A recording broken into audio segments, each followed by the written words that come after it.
Okay, good morning, David. Good morning. Morning. How are you today? I'm good. I'm good. How are you? Fine. Thank you. I'm glad to be here. Fantastic. Thank you so much. So, David, hi, my name is Nicolette. I am the creator for the podcast titled You're Worthless. Read that again. The juxtaposition of your very soul. First off, thank you very much for reaching out to me. And the moment I did a bit of changes on the criteria of my guests for my Okay. podcast, and then suddenly a new stream of potential guests came up, and when you reached out, I'm like, okay, we have to get him on. So here you are. Thank you so much for that. Well, you're welcome. I'm pleased to be here. Likewise, the honor is all mine. So I would like to give a bit of introduction about you to our guest today before we get right into our conversation. That's all right with you. Yes, please. All right. So, hey everyone, we have David Toussaint here with us today. A bit of his background. After graduating from Asbury University, David taught high school chemistry, served honorably in the U.S. Army, and participated in various careers. That is until God took a firm hold on his life. Since then, he has taught finances God's way in North, Central, and South America. He has led over 50 classes, plus coached hundreds of participants. In addition to the book, When Money Gets Personal, he has written a book for young adults, Keep the Change, and a children's book, Patches, My Friend. His book, When Money Gets Personal, has also been translated into Spanish under the title Problemas en las Finanzas, Una Esperanza. It's a wonderful wife, children, and grandchildren. Welcome, David. Thank you very much. It's it's an honor to be here, and I'm pleased to. I'm interested in your title of your podcast and how that applies. Yeah, so, I get that a lot. So most people, when they see my podcast, is it satirical?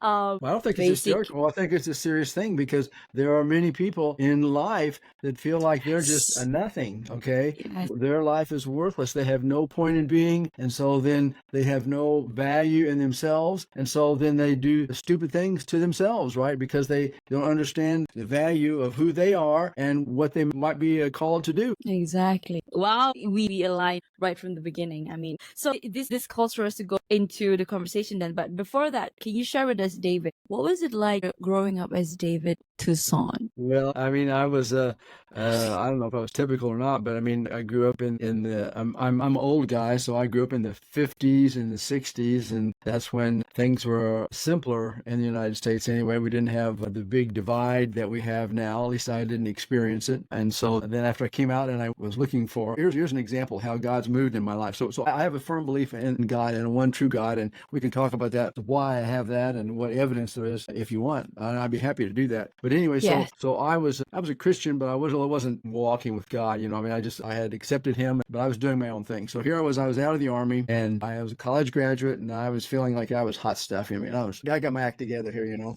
So Cool. Yeah. anyway, when you're young, sometimes you think that, right? That's whether Yeah. you do or not, you think that. So I decided I was going to go back into school and get a master's degree, which was a good idea in chemistry. And so I enrolled in that and began taking classes. And the solo lab work was just overwhelming to me. I mean, I just had all these hours I had to spend, end up being late at night and other times. And I said, this is not fun at all. I'm not having any fun here. And also, I was just quite surprised that in the 2 years I was in the Army, that how much chemistry that I had forgotten. I mean, I really had my act together when I went there. I knew my chemistry. I was really pleased with that. And then 2 years later, I think that's right, but I have to look it up, and it just made life a chore. So anyway, I made the decision without talking to a single soul. I didn't ask anyone for advice whatsoever. I decided, you know what? At the end of this semester, I'm just going to drop out, and I'm going to see what kind of good job I can get, and then I'm going to go do my thing. So I made the decision, but I really hadn't acted on it yet. So I was Right. driving back to my dormitory one day, and totally amazing to me, standing by the side of the road by his old Buick was Dr. Paul Ray, my chemistry professor from Asbury. And here he was. I mean, he was this big shot, and he was standing there. And I thought, well, my goodness, this is totally amazing. So I stopped the car and I went over and talked with him. And he said, well, hey, David. He says, and I said, what are you doing here? And he said, my daughter is just enrolled here and she's taking some classes and she's living in this dormitory right here. And I'm helping her move in. He says, why don't I take you up and you all can meet each other and perhaps support each other in your endeavors? Right. And for some unknowable, unthinkable reason, I said, well, thanks, Dr. Ray. That's a nice idea, but let me think about it. And I got in my car and I drove off. And later I thought that was what, because here, see, I needed counsel. This is God. Yeah. I thought God was providing me counsel right then. Exactly. Yeah. And I turned him down. That was the message. So I often see this, like I heard it, like, do not look at the messenger, but look at the message. So it can come from anything, a radio, music, people, anything. And here I was, 24 years old or whatever, and 23 maybe, and I turned him down, and I was so far into my own thing and not thinking about what God would want me to do, I didn't even consider the possibility that he might be having some counsel for me. And there's a proverb in the Bible, I don't know if we think about the Bible, but there's a proverb that says, Proverbs 12:15, it says, the way of a fool is right in his own eyes, but a wise man is he who listens to counsel. And I was the former. And I just can't believe it. I mean, we all, So I look back at that, I think, my goodness gracious, did I do that? My heavens, the Betsy. Oh. So how did you turn out? How did I turn out?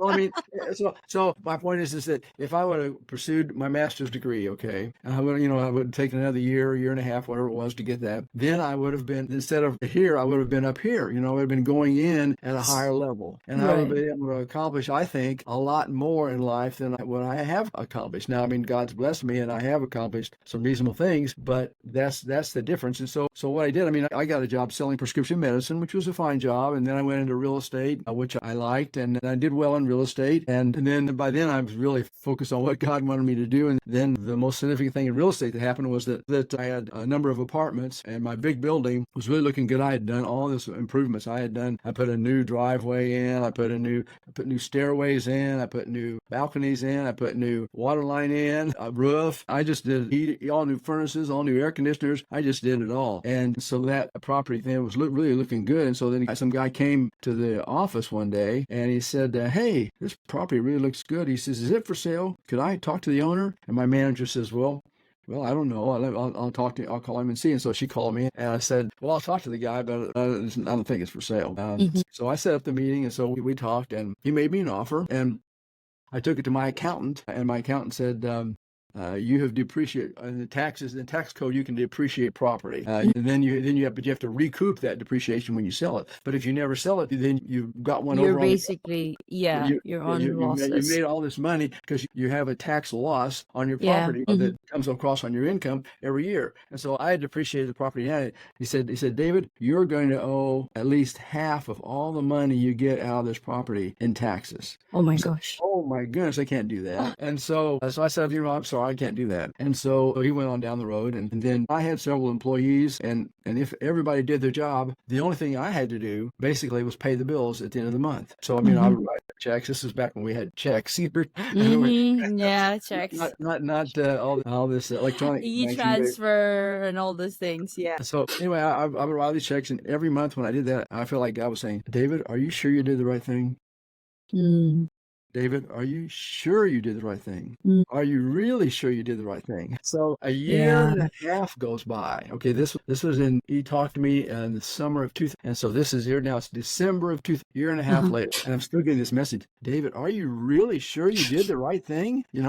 Oh my goodness gracious. And so in December night and Saturday night, I prayed with my wife, Lord, if you want me to sell this property, then I need at least three things. Number one, I'm really busy and I don't have time to look for a buyer. So you got to provide me with a buyer. Number two, I wasn't paying a real estate fee before. That's 6% or whatever it is. That's big bucks. I wasn't going to pay that. I didn't want to pay that. Number three, I need an offer of at least as much as he was offering. So that was my prayer, three-pronged prayer. Okay, I need three things. So that next Wednesday, I was meeting a guy that was interested in the ministry that I was working with, Finances God's Way, and he wanted to get it going in his church. And I meet with a lot of those guys and gals, that want to get that going in church. And so I met with him. His name is Scott. And I said, Scott, what do you do for a living? He said, I own and manage apartments and I'm looking to buy more. I could have met with Please tell me you took the offer. Yeah, I did. Okay. Yeah. I mean, I could have met with 20 people for lunch and not that one person. Yeah. I mean, that's a really unique person that's owned and manages apartments and looking to buy more. That's a really unique person. And so, yeah, I sold it to him and then paid the big tax. And then I had a smaller property, and that was this one had a mortgage on it, but the smaller property didn't have a mortgage on it. And so 2 years later, I'm down there. I'm working on that property because I had a problem because the maintenance guys in the big buildings every Wednesday they would come over to the small building and take care of all the maintenance requests. The big building was gone. They were gone with the big building now, right? So that Right. means I had to So you're personally left with, take care of the yeah, maintenance requests, or I had to you're left individually. with nobody. I mean, there were individual contractors that I could call, but I had to have to meet with them. They didn't have keys. I would have to meet with them down there, and it was Yeah, you would just a have to headache. go there So yourself. but for 2 years I did it. Okay, so August of 2000, down there working. It was hot in Indiana in the summertime. In August, it's hot. I was a district manager. The ministry. I had 5 states, part of 5 states to take care of. Exhausted. I said, Of Lord, course. Of course. you want me to sell this property to provide me It took you five, how many years? 3 years? The smaller ones. So you sold off, yeah. It's been 2 years, 2.5 years since I Right. sold the property. Okay, But it's 2.5 years. So I said, Lord, this is a Thursday afternoon in August. So I said, Lord, if you want me to sell this property and you provide me with a buyer, then I'll sell it. That next Thursday, 1 week later, 7 days, I get a call on the phone. This guy says, is this David Toussaint? He says, Oh, look at that. That's the confirmation. We're gonna It's ignore okay, maybe that. it's a call from God. Who knows? Anyway, so this guy, 7 days later, he Wow, called me. that's God. He is here with us, David. Right. Yeah. Well, I mean, he called me and he says, do you own this property? I said, yeah, I do. He says, well, my boss just bought the big property down the street from you, and he wanted to see if I could buy other properties in the area and manage them all together. And would you be interested in selling? I said, yes, maybe. Yes, I would. Maybe. So anyway, Maybe. well, I mean, I didn't want to convey, put all my cards on the table right away. Right. He would have to give me a good offer. So he did, and so 2 months later I closed, and we were out. So anyway, but then just to carry the steps over, so I was making a good return on the properties that I owned. Let's see, now that I had to pay all this tax, right? And so I had to have a better than a 17% return on my money to have this standard of living. So I really had difficulty doing that, and I didn't know what I was going to do. And so this would have been now and in the throes of the Great Recession. I don't know if you're familiar with the Great Recession in the United States. So the Great Recession happened, and my wonderful wife, who was a respiratory therapist, said, well, why don't you let me get a job? And I said, as the Great Recession, nobody's hiring. I said, go for it if you can. So anyway, she put out her little... But your wife wasn't working then? No, she wasn't working before that. Right. Okay. We had 2 little boys in the house, and so she was taking care of the boys. Okay. So you're the one out working. I was the one out working. So anyway, so she put her out on a little network, and in 2 weeks she had a job paying more than she'd ever made in her life. And then after a few wrinkles, it became the best job she ever had in life. She loved the job. For 10 years, she loved that job, and so it worked out for us. Yeah, so I just got chills. If you really devote yourself to God, and you really say, look, you are the real God. I am one of your adopted children, and so then. And I'll do whatever you want me to do. And so then you put yourself at his disposal. He will move mountains, David. Yeah. He will move mountains. Okay, my story. Please. Let me share. Yeah. So I am 33 right now. Okay. So from 20s to 30s, my dad has always said to me, okay, study, because education is the key to changing your life. I did that. Accounting. Did that. Professional qualification, yes. So I went to the corporate world as fast as I can. At 19, I think I started working as an accounts assistant and made my way up to management position. And so at the time, it was me trying to listen or adhere to what the society tells me to, which is for you to achieve all those things. Number one, you have to achieve all those things. Again, myth number one. Myth number two is that you've got to strive so hard to get there. And then number 3, this is what you should do. Work hard. You need to work hard to build the wealth that you want to build. And I stuck by this notion for the longest time, I think. And then in between, I think around 20, I got married. And then again, had my divorce 2 years after 20. So I said to myself, okay, maybe the relationship is not working out for me. Let me just, try and put myself into work, throw myself into working.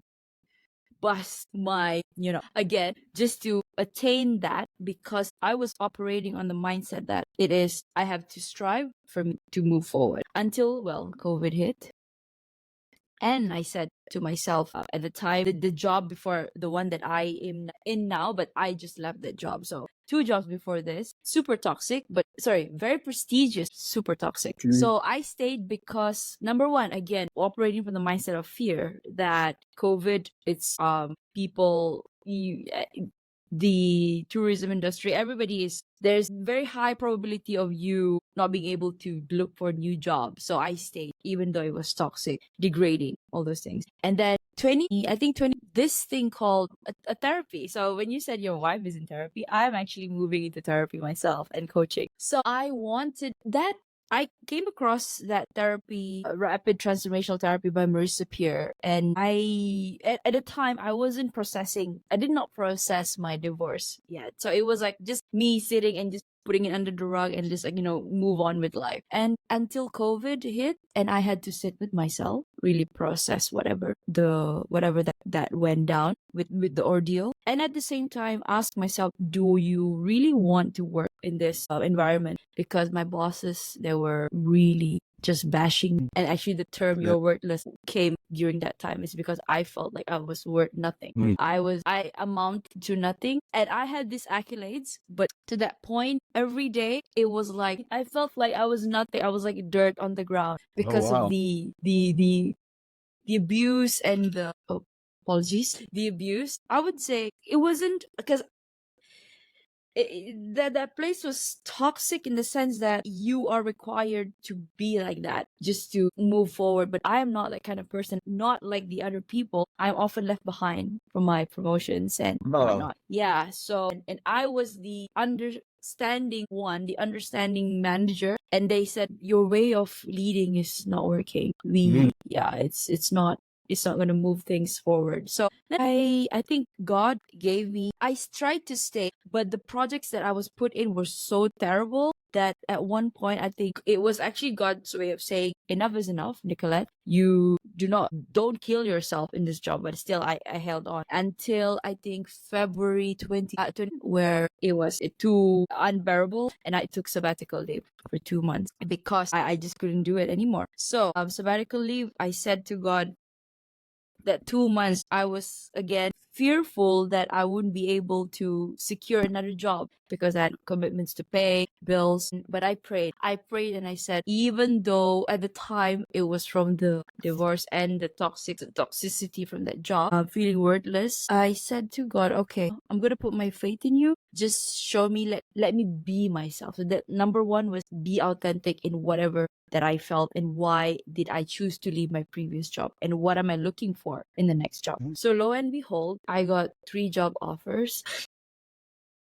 Number 1 was a job where 2 were from a recruitment agency. 1 was the one that I applied myself online. And surprisingly, this one was the one that paid the most at the time. And it's like there were no encumbrances in the sense that they even bought me out for 1 month. I had to serve 3 months, and they spoke to the management of the new company spoke to the partner in the company then, and they made an arrangement, okay, because it's 3 months, but because that new company was a client of this firm that I was working, so they said, okay, we're gonna release this employee to you since you're our key account anyway. So I had to serve just 1 month, and then they managed to cut 1 month off. So and that nobody had to pay that 1 month either. So it was fair and square. Yeah. Great. Yes. So I went in. I think this is magic, and this is just I went in, and this is another industry that I don't know of. So I'm an accountant, used to be an accountant, but I've tried several different lines in accounting. So that's auditing, accounting, debt restructuring, consulting, and joining this new company, it's a shared service center. So it's a BPO. Again, under quality. So something new to me. And they actually hired me. I guess it's because the way I portrayed myself, the authenticity that I carried. And to be honest, I felt like I wasn't worthy of the job. So, but I went in and with an open heart, open mind to learn and to do everything. So, but I knew deep down that, okay, this was like an incubation period. So I joined in 20 August, and right now, March 20, I actually, last year, I said to myself, okay, I needed a new direction. Show me what is my purpose? Show me what is my calling. I need help, because if I were to jump again to another job because this wasn't fulfilling, I don't know what's gonna amount to me. So that rapid transformational therapy, when I scrolled on Instagram, popped up. And that's when I made the decision. At the time, 21, I did not take it because I was scared. It was about $10,000. Oh my God, I'm already so scared of my current job. What if they, because I wasn't performing because of all those abuse. And 20, then the price went up to 12. And I just said, you know what? Let's just do it. I want to be my own thing, and I want to help people, whoever that's experiencing the same thing as I did, be it in relationship or in self-esteem or self-worth. So February 20, I did it. And then come March 20, we had a major reorg in the company that I'm in. Technically I'm on sabbatical again, but this time the sabbatical is the easiest, the most faith I've ever had in myself and in the divine. Wow. I was like, everybody's like, Nick, so because they had a reorg and I was asked to leave. So I was asked to vacate the role. Wow. So, and everybody was like, Nick, what are you going to do? And I felt deep down in my core, okay, I hear you. This is your calling. No more thinking around, Nicolette, and go do it. Go talk, go speak to the world, go share what you have to share. So right now, I'm on the last leg of my paper, on my modules, and I'm about to graduate, and I'm about to launch my own practice, therapy and coaching practice. And actually podcasting again I started it because I wanted to get used to speaking to people, American markets and European markets. I need to be acquainted. And now I love talking. So I have two things right now: podcasting as well as my new thing, and also to share. I've been invited to speak to one local radio station in New York. Radio station, Local yeah. radio. Great. So I don't, it's not that I don't know, I know it. It's like the stars are aligning. It's just that I think the key for me is to just let go and let God. Surrender and ask, and you shall receive. Truly. Yeah. So when you said that prayer, whoever that higher power, because everybody has different belief, right? But I believe there is a higher power. Well, so do you have a Bible? I mean, do you what about do you like the Right. Holy I am now. Yeah. So I am now. I was raised a Catholic, but I sort of steered into spirituality right now. But I still, yeah. So, but I am familiar with the Bible. Okay. I'm also familiar with the Quran, Bible. I went into Christianity, Catholicism, Islam, Tao Te Ching, you name it, anything under sun, Eastern teachings. So, and I really, it is something that super close. Well, can I expand on your? Of course, yes, please do, David. So I really appreciate everything that you've said, and that you feel led by God to do things. I would just like to help you focus in on, what's the real true God? How would you know this is a real true God? And so I'll just present some evidence. And the thing that is just so obvious that people can't overlook it is the country of Israel. For example, there has never been in all of history a country that lost its people and lost its borders and never come back together again. Once a country loses its people and its borders, it's forever gone. And Israel was gone for over 1,000 years. Almost 2,000 years. There was no Israel there. Right. And so the theologians in the 18th century thought that, and God said in the end times, there will be a country of Israel. He says that. But how could there be a country of Israel? There had to be a spiritual Israel, they thought, because it really couldn't be a real country. But you and I know that in May of 1950, there became a real Israel. Right. Same location, same name, towns the same name, the same. It's going to be large by what it is, but the same. Never before in all of history has such a thing happened. Ever. So it's a huge miracle and a huge proof that Scripture is real. That what it says is real. And then And then, for example, then you take the person of Jesus. People say, well, yeah, he was a historical figure. Oh, he lived and he died, but I mean, he didn't. He wasn't the Son of God or anything like that. And so he had 12 disciples, and so one of them was known for the betrayer, and then the other 11. So he told them before he was crucified, he says, I am going to die and then be resurrected again. And they said, yeah, in the end times, that will be. They couldn't imagine what it would be. So he was crucified. Okay. We know his history documents that he was crucified. And at that time, then his disciples all hid in closed room because they were afraid, because the Jewish leaders who crucified Jesus were going to come after them. Would go after them. Yeah, right. And so they were hiding. Okay. And then something happened.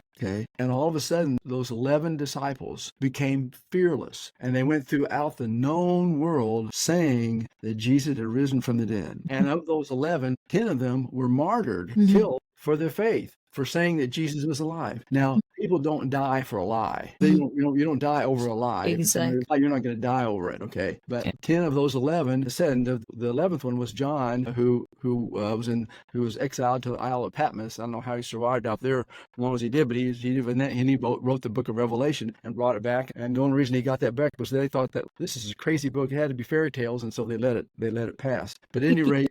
But anyway, the point is that that's just a great evidence that Jesus was the real Son of God, because he really did raise from the dead. He said he would, and he did, and the evidence. And then the miracles that happen in our lives. I mean, I just shared with you some, and you shared with me. So the point is that there's all these miracles that happen there, and there's lots of other things you can look at. For example, when they do all this archaeology in Israel, and it's really amazing that when they dig, they find something and it validates the Bible, not the other way around.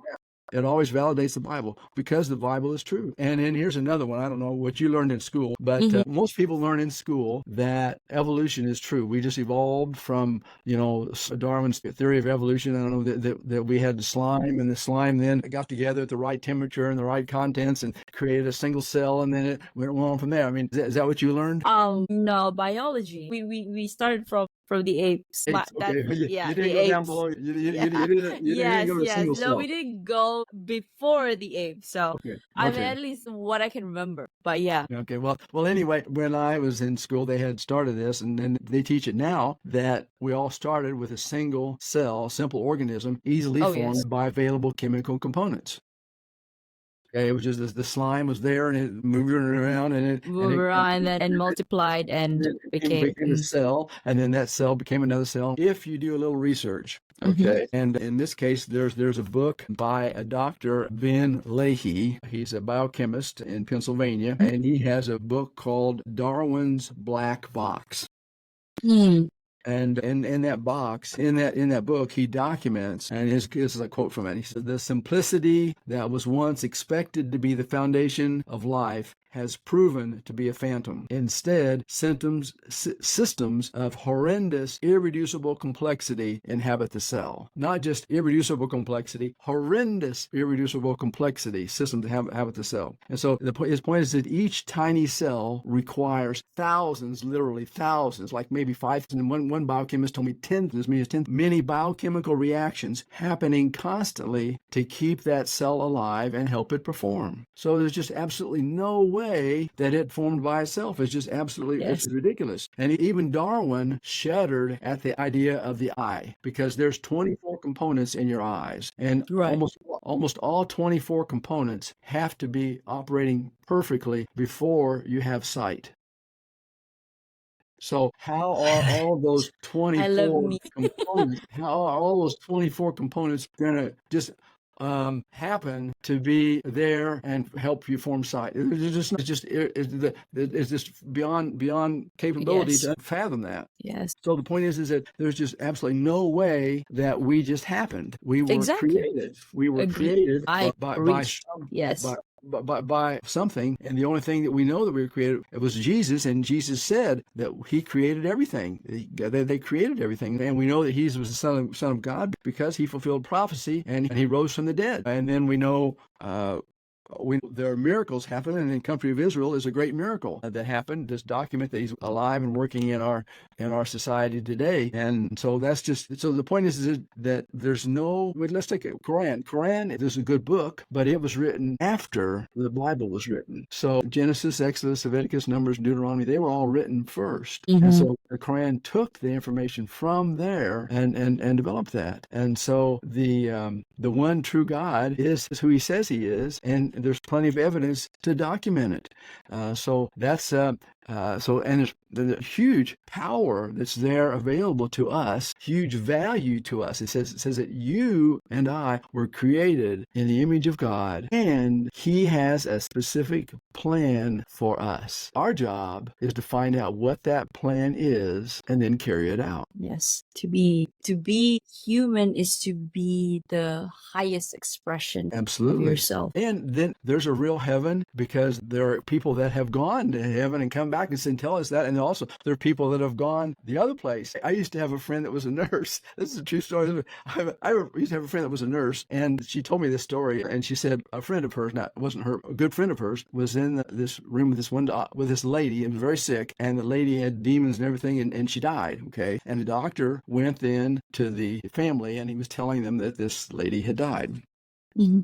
But this friend of my friends was in the room, and this lady came back to life. And she said, the devil gave me extra time. I need to talk to my husband. I need to talk to him now. And so she went out and talked to Okay. and so then the husband came back in, and they talked in a closed room for 20 minutes, and then the lady died again. Isn't that interesting? That just says that, there his life after death. And then this other friend of mine, just recently, her husband died, and the hospital, he had a hiatal hernia, and I don't know what all happened, but he was dying, and so they sent him home. So he lived there for about 10 days or 2 weeks before he died in her house. He came back home to their house, and he kept saying, that's beautiful over there. And she said, it's just the wall. What are you talking about? Oh, it's beautiful over there. And then he would pass out again, and then later, it's beautiful over there. So the point is that and then she realized after he died, he saw through the dimension, through the mantle, he saw what heaven was like, and it was just beautiful over there. And he would reach his hand out there. I can't believe his phone. We're just not going to take this call here. Anyway. That's another call from the Lord. I don't think so. Anyway, the point is that if we seek that out, there's evidence for a real heaven and a real hell. And so how we believe and how we live our life has an impact on that. Mm-hmm. And so that's a huge message that we want to get out to people, because it's a big deal. To me, David, why wait to go to heaven if you treat now as heaven? Treat your neighbor with love, treat animals with love, treat like this is already your heaven. Well, that's a nice idea, but see, there's bad things that happen on this earth. Exactly. Wars. There could be we're kind of on the cusp of World War III here almost. Yes. There could be huge wars that happen. So the heaven is not here. We have God inside us, and so we can be at peace. Okay. Yeah. What we do, but it may not be heaven on earth. There's no heaven on earth, in my opinion. Heaven is up there, and hell is down there, and that's where I want to go up there. So we all want to go there. We want to go up there. Yeah. But there's no heaven on earth. I mean, people say, well, it can't be a God. Why is all this evil happening in the world, right? That's what they'll say. Why is all this evil happening? And there is a lot of evil, right? Terrible evil happening in this world. The reason is that God gave us a choice. We have free will. We have free will. And see, he wants people to love him. But you can't love him unless you choose to do it voluntarily. Yeah. I mean, you can't make somebody love you. I mean, I could go buy a wife somewhere in the world, right? Exactly. Yeah. I couldn't know if she really loved me because she didn't have a choice, right? That's true. Yeah. So anyway, the point is that he gave us a free will, so we would have a choice to love him or not love him. Yeah. So if we love him, then things will be better for us. But we still might die. I mean, 10 of the disciples died a martyr's death. Mm-hmm. Because they said Jesus was alive, they died. Right. And so we can't say that bad things won't happen to you, but we can say that if you're in God's will, then you're further his kingdom, and then when you die, you'll go see him and be with him in heaven. Yeah. Well, you have to have a free will to make that choice, right? Because otherwise you wouldn't be. So he gave us that free will, and that's the reason there's a lot of evil. Exactly. I mean, he made us in his image. So We are made as him we're, and yeah, use. we are perfect. And he even gave us free will. He's God. He could have given us like, okay, I want you to follow. I want you all to follow me. No, he didn't. Yeah. So, I mean, coming back to the Al-Quran, I mean, I don't want to beg to differ, but I've also Go been ahead. doing, yeah. Beg to I've differ. been Let me hear doing, what you have to say. yeah, no, because the Quran, I think I'm not no what do you call that? I don't study Islam to like in depth, but Malaysia is a Muslim country, but we're very diverse of our races and all those things. So the teachings that I've learned is that Islam, Al-Quran was actually, they believed in Maryam, which is Mary, and Isa, which is Jesus. So, but they did not believe that Jesus was crucified, but they said that the book was the Quran itself was never altered. So it's like whoever, so if somebody remembers from, you can have 10 people and everybody remembers from cover to cover every what do you call that, the letter jawi, we call it in the Arabic language, the Arabic writing. Uh-huh. And if somebody were to stop at any of the pages, one person would complete until the end because it's not altered. So, and I mean, to that sense, my view of that, there is of course some truth. I believe in that as well. And of course I grew up as a Catholic, so Jesus, Mary, everybody was there present in the picture. And I right now where I am is there is that higher power. I call it God, I call it divine, I call it that source. So I mean, because people will be listening to this podcast, right? And I have a, how do I say, it's a very varied audience. And yeah, I think, but to keep it at the baseline, I would say, just do good as how you want. Do good to others as how you want others to treat you. That's a good philosophy. Yeah, that is my, even if somebody is not following God, is not Christian or is not Islam or anything, because I believe in whatever you put out there, it will come to you right back. So whether it's good, you're gonna get good. We put shit out there and it's gonna, excuse my language, you're gonna get the same thing. Your karma will Karma, yeah, it's if the wheel is turning, it's constant. So yeah.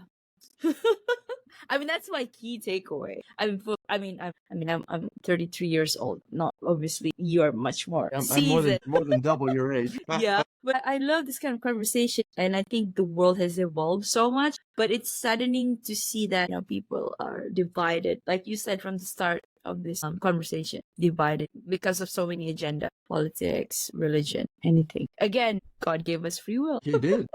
So what are we going to do with that free will? What are you going to do with it, right? Woo! Yes, it's what we do with that free will. Whether you're gonna go use it that is aligned with your true purpose. And what is your true purpose? And so then you just have to look at the evidence to decide, which way to go and what to do. So because you do have a free will, and so then you look at the evidence, and so that's so if I can promote a book here, so I have a book that's called what is that? Yes, we were supposed to go through some questions, David. Like I want to ask about how to rebuild credit, but yeah, okay, we have 7 minutes. We can talk to that another time if you want. But anyway, yeah, perfect. I can even have you back on for another episode. Yes. So the book. So we can't. So can we access it? Okay. So Keep the Change is this book called Keep the Change, and it is available on Amazon for $15.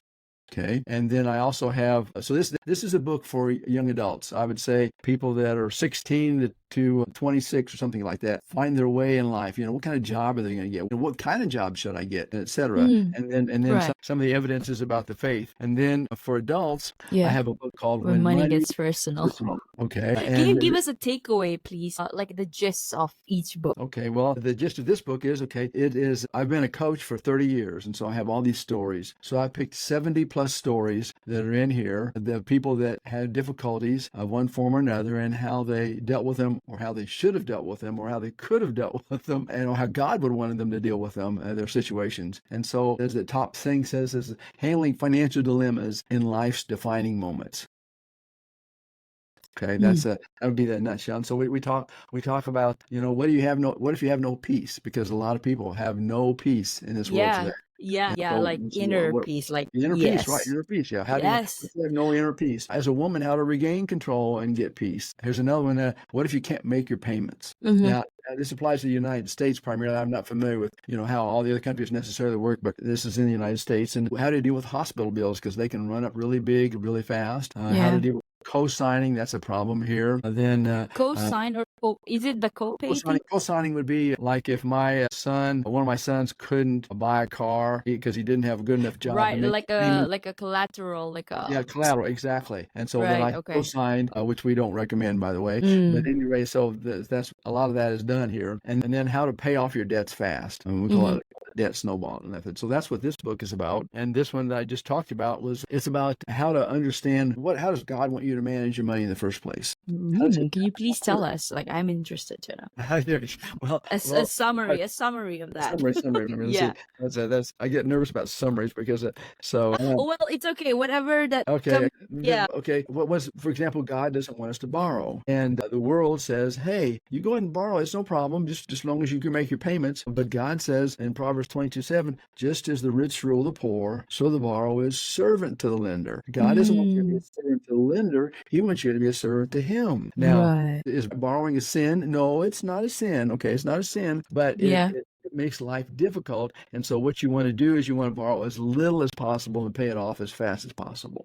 And so like people around here, I mean, in the United States, they want to buy, they want to drive a car, not just a car, a nice car, I mean, a classy car. They want to drive it. Yes. It's got all the bells and whistles. It does all this great stuff, and just about drives for you, some of them. And so anyway. Guilty. I am also still paying off my cars. Okay, well, anyway. So, as we speak. Okay. Anyway, so how far are you from paying it off? 4 years. 4 years, you're a long way. Okay, so anyway, the point is that we recommend that you not put yourself under that burden.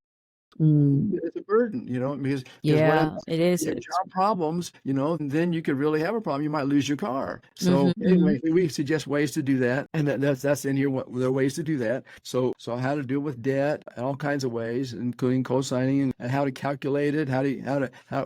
What kind of emergency fund do you need? And then what about tithing to God's kingdom? Why would you want to do that? And there's a chapter on that. Well, how to be a grown-up when problems pile up, because when these kids are 16 or 20 or whatever, and they have this big problems, how am I going to do that? And then what do we do when we're betrayed? Because everybody is betrayed some way, somehow. How are you going to handle that? Right? And this is a big deal. How are you going to handle betrayal? Okay. Another one is what to do when we have an emergency, and then what to do when we need to be the change. You need to stand up and be the change. How do you do that? And then how to end well, how to ignite your potential. And I use the story of a guy, and I teach at this one home for guys just out of jail. They're prison, just out of prison, and they they've been, one of my friends, he became a friend. I was in there for 40 years. 40 years. 40. Wow. A long time. A long time. Right? So he didn't know how to handle money or do anything. And so when he got out, he had it together. But one of the guys, I call him Dwayne in the book here, he says, when I was 8 or 10 years old, he says, my mother died. They told me that she died of a drug overdose. He said, I don't really know, but my dad was an alcoholic. And so when I would come home from school, he typically wouldn't be there. And sometimes there was food in the house. And sometimes there wasn't. And sometimes he didn't even come home that night. And he said, so I wanted to eat, right? And so I got involved with dealing with drugs because that's the only way I could make some money in order to survive, to eat. Put food on your table. He was 8 or 10 years old, okay? So he was a young kid. He said, so, I mean, then he would get caught and go to jail, and then he would get out, and then he would get caught again, and finally he ended up in prison for years and years over that. So he said, how can I do God's kingdom when I was just, when that was a situation? He said, how can I do that? How can I do that? And so I answered the question with some verses in the Bible. In Matthew chapter 25, for example, Jesus talks about when this guy he's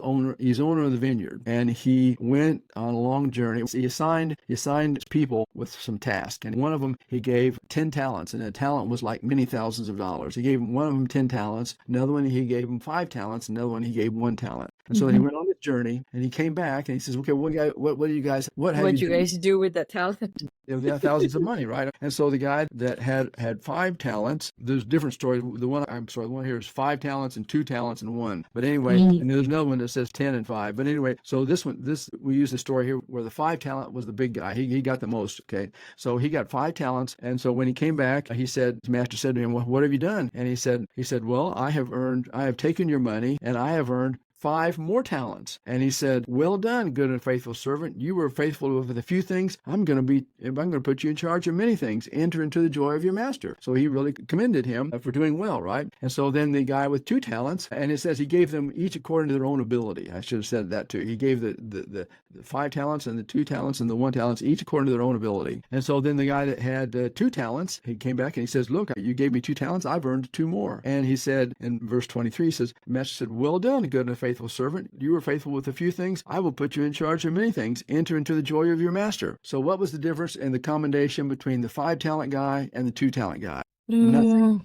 Nothing. Yeah, nothing. The exact it's exactly the same. So the point is that God gives every one of us different starting points. Some of us start way down there and really have like this guy Dwayne. I mean, he was really hurting. I mean, he started way down there. And then some people, I had 2 parents who loved me and they were trying to be Christians, and I started way up here. But Dwayne, he started way down there. And so if he comes up this far, then he's already far up, came up more than me. Okay. I started here and then I've only gone up this much, but he's gone up, way more than I have. Exponentially. Yeah. So God gives each one of us different starting places and different abilities and different situations. And so the question he's going to ask us is, what did you do with what I gave you? That's your responsibility. What do you do? Ooh, I just got the chill. Everybody should.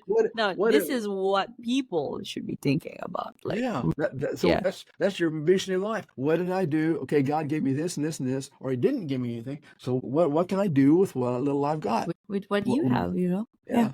He gave Dwayne a good mind, okay, and a good body. Yes, able. He went through prison, but now he came out and he's doing well. He has his own business now, and he's doing well. And so that's the key right there. What are we doing with what God gave us? And so that's what this book deals with. Okay, what did you do? What are you going to do with what God gave you? And so then change the subject. Okay, so then a few years ago, about 2 or 3 years ago, at 2 in, I was awakened, and then I had this thought in my head. Sometimes you wake up and you have a good thought and you think, oh, I'm so tired, I need to remember that thought. And then when 7 o'clock comes and you wake up, what was that thought? Oh, that was a good thought. What was it? Oh, I can't remember. So I woke up and I had this children's book all in my head. Boom, it was just there. And so I dragged myself out of bed, padded down to my office, turned the light on, and sat down and started running. Because I knew if I didn't get it down then, it would be gone. Yeah. So I did that. An hour later, my wife comes in at 3 in the morning. She says, what in the world are you doing? Then I have this book in my head. I have to write it down before I forget it. So anyway, this book turned out to be Patches, My Friend. Okay, so a little girl. Again, God spoke through to you at those odd hours, and you just have to go out there. And you have to go with it, right? Yeah, you have to go it. You have to go. You have to do it. So anyway, Patches, my friend. It's girls and their little girls and their horses. And they're just like this. And my sister, when she was that age, she just wanted a horse so bad. We couldn't afford one, but she was drawing pictures of it. She just wanted a horse so bad. Anyway, never did get one. But anyway, so this is Patches, my friend, and Lost and Found. And so it's a story about how she wasn't as responsible with the horse as she should have been. And so what happened, and the subtitle is How a Farmer Found a Lost Horse and How a Girl Who Owned Him Found Kindness in Her Heart and a Blessing from God. So that's a children's book. Ages 5 to 11, I would say. Beautiful. So you covered all ages. The children, the young adults, and the adult like myself. Like yourself, that's correct. Wow. This is one of the interviews that I have gone not within the structure that I had. And I had so much fun because sometimes you just have to let things flow. Sometimes you have to let things flow. I agree with that. Thank you. Yes. Thank you very much, Nicolette, for the interview. Thank you for the interview. I loved it. I appreciate you very much, David. I want to ask you one question, at least some of the questions that, ask. Mark my that this is the trademark of my podcast. So for question for you, David, if you could create a quote right now for you to leave to the audience listening and the world as your legacy, what would it be? That's a good question. There is a real God, and our responsibility is to seek Him out and follow His plan for our life. Beautiful. That just sums up our interview today. Thank you so much, David, for your time and for your candidness, for your honesty. I loved it. Okay, well, Nicolette, I loved it too. So it was a win-win. It's a win-win situation, right? Win-win. Yes, And if you want win-win. to And do it again sometime, you let me know. yes, I will. I would want to dig deeper into rebuilding credit, how to protect your credit, because Absolutely. these are actually some of the questions I'm repurposing for me, and also some questions that I'm going to ask because I come from an accounting background, it's financial, so it is something that I'm also, it's within my wheelhouse. Let's put it that way. Sure, absolutely. Now, the only question I would have is, I don't know how things differ in Malaysia than they do in the United Oh, States. yeah, that's okay. I mean,